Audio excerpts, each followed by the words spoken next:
Hey, this is Matt once again. Welcome back to another video. There's another paid request, this time from Anabel. Thank you so much for that.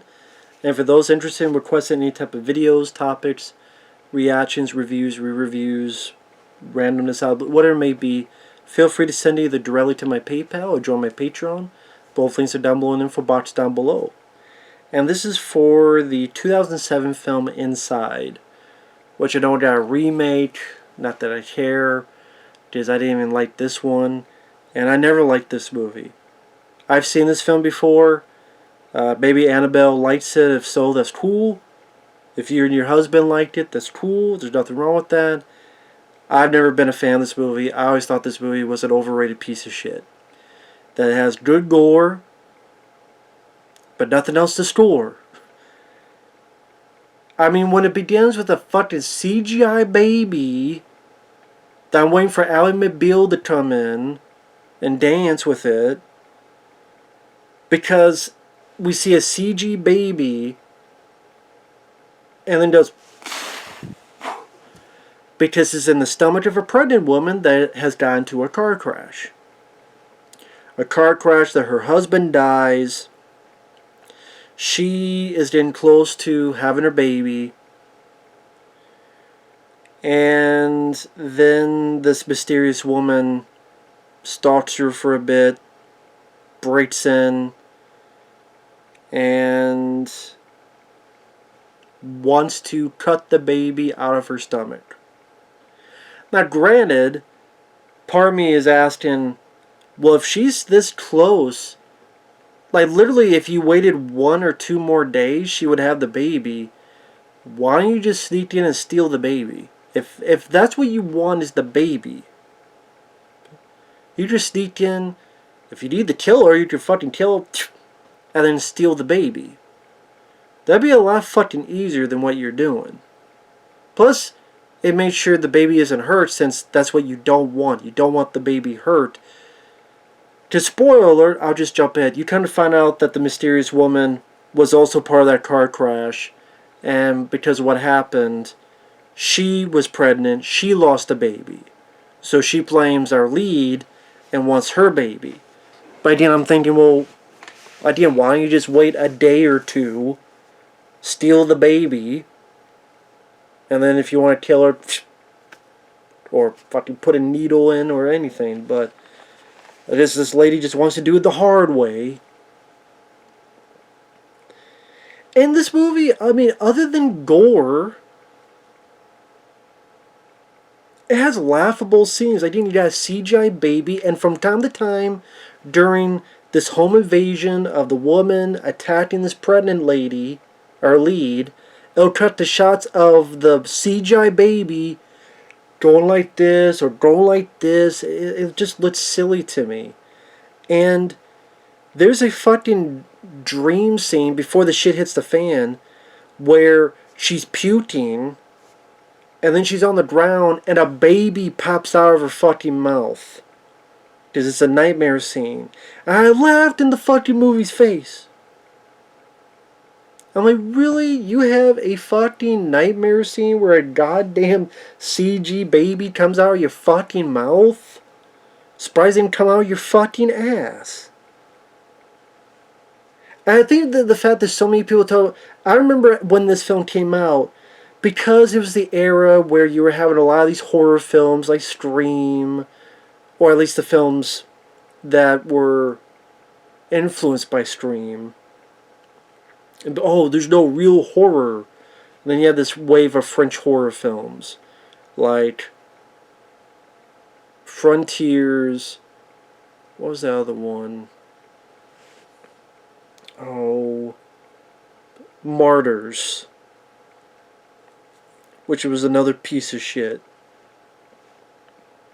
Yes, I think it's a piece of shit. I think it's a dumb fucking movie where the whole premise is we want to torture this woman because we want to get her so close to death that she'll tell us what's in the afterlife.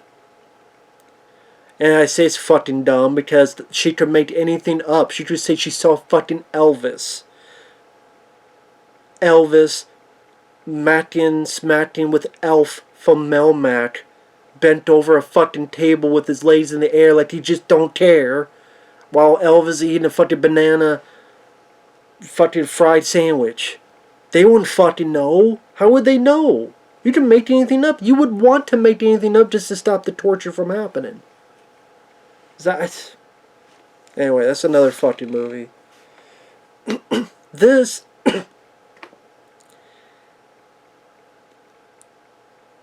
Again, the evil lady comes in, takes baby clothes, smells it.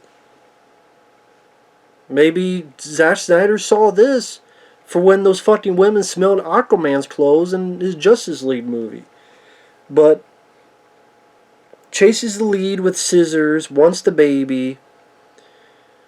Then her employer, the lead girl's employer, arrives, talks with this lady who says it's her mom.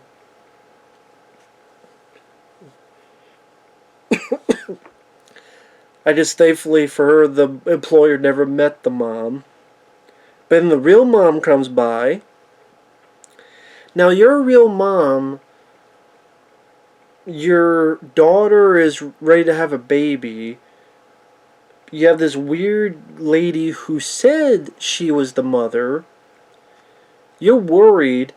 Why would you not call out for your daughter when you're going upstairs? Hey, where are you? Are you okay? No. Why do we do that? Oh, so that the fucking lead lady comes out, stabs, and thinks it's the killer, but accidentally stabs and kills her mom. Because the mom was too fucking stupid to... Hey, is everything okay? Is everything alright?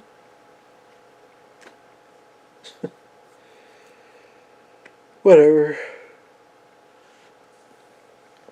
The employer gets stabbed in the crotch, in the face. And okay, when I say gore, like the lead girl early on gets cut along her lip. So there's like a slash on her upper lip. The employer gets stabbed in the crotch and you see blood come out. And then you see the lady put a pillow and then stab through it with scissors. And you see the aftermath. It's a bloody film. But... whatever.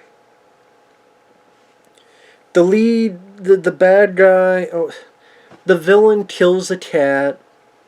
Which I wasn't a fan of. Don't hurt the pussy. The pussy's your friend. Never hurt the pussy. The pussy's your... That should be a t-shirt. The pussy is your friend. And then put like the face of a cat, but we know what it means. The pussy is your friend. Don't hurt the pussy. That's the t-shirt. Don't hurt the pussy. If anyone makes that t-shirt, I want a percentage. Don't hurt the pussy. Just leave the pussy alone. And then you get some of the dumbest cops I've ever seen in a fucking movie. You have 3 cops. One of them is at the car with a suspect of another crime. One gets stabbed. One gets shot in the head. Good gore.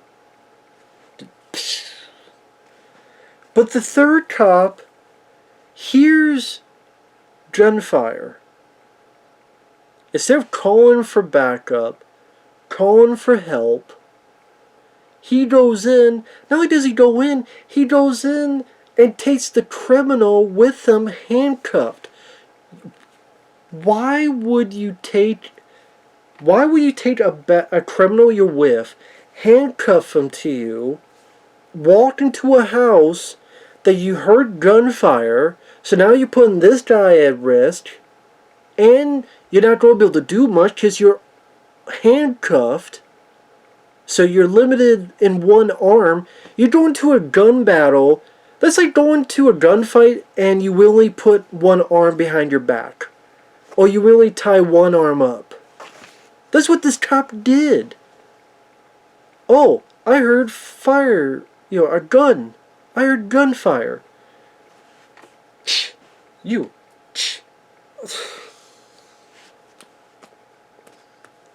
There's another film that got a lot of shit. And even when I reviewed it, people were like, the movie sucks. And I disagree. It's a film called Hush. I know my friend Michael CP wasn't a fan of the film. A lot of you guys are not a fan of the film. To each their own. But I'm sorry, that film Hush from like, was it 2013, 2016? I forget the year. I thought that was a much better movie. That was a film about a girl, only she's deaf, and she's stalked by someone who tries to kill her. That film to me was more entertaining, had a more satisfying ending. I cared more about the lead. Here, I don't know shit about the lead other than she got a CGI baby inside her, and she's being hunted. And she was a photographer. I felt like I learned more about the lead in The Hush. And that film got a lot of crap, and I will say I think it's much better than this overrated piece of shit. Give me Hush any day, any week over this. It's not a perfect film. There are flaws, but I got much more entertainment out of that than this. That is Hush from... Yeah, a lot of people hate it, but I liked it quite a bit. I was rather surprised. So the cop takes the criminal with him, and they're handcuffed. Finds the girl. The villain cuts the power. Now, immediately, the cop takes the girl, and they get the fuck out. Right? Well, my other two cops are dead. The power is out. I'm handcuffed to a criminal. There's a person there who's hurt. Oh, I better get them immediately out and escort them and...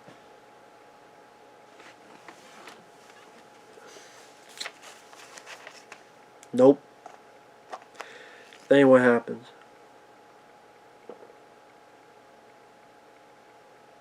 Still, what happens is he decides to take him and his butt boy, handcuffed to him, down to turn the power back on. Why? Why? To be able to see. They're able to see to get down the stairs to get the power back on. If they're able to do that, they're able to escort the fucking lead down. Get the fuck up. And again, why have the guy with you handcuffed? That's why you wait and you call for backup. If you don't want to leave the guy there. You call for backup, you wait...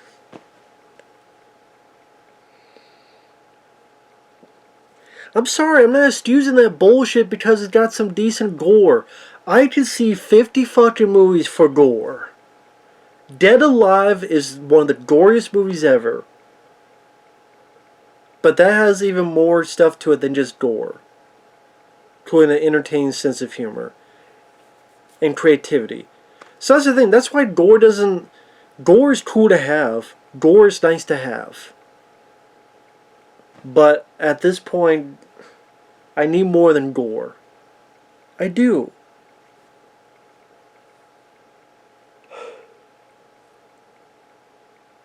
So of course the villain kills both of them. Then it's the villain and the pregnant lady. They have a fight. There's a bit that like she burns the villain and it's goofy looking, like the face burns up CG. But then the pregnant girl gets fucked up and somehow, I don't know how the hell she did this. She's choking and she gets this, like something from the kitchen, and she's...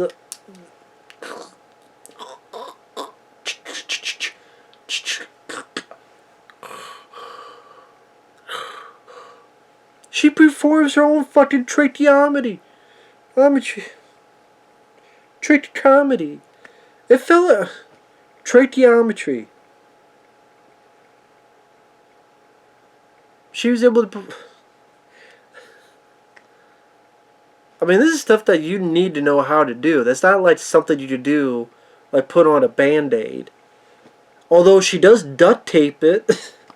So she performs a tracheometry and then she puts fucking duct tape on it. Fucking duct tape. What is the Evil Dead remake where everything's fixed with duct tape? Because that's the thing with the Evil Dead remake. Cut your hand off, duct tape. Do this happen? Duct tape.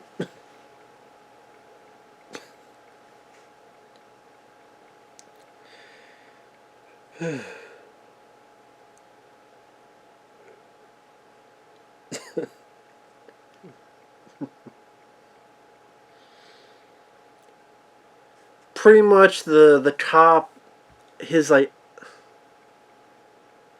I forget how it happened, where his face is fucked up so he can't see, and he thinks the lead is the villain, so he's beating the shit out of her.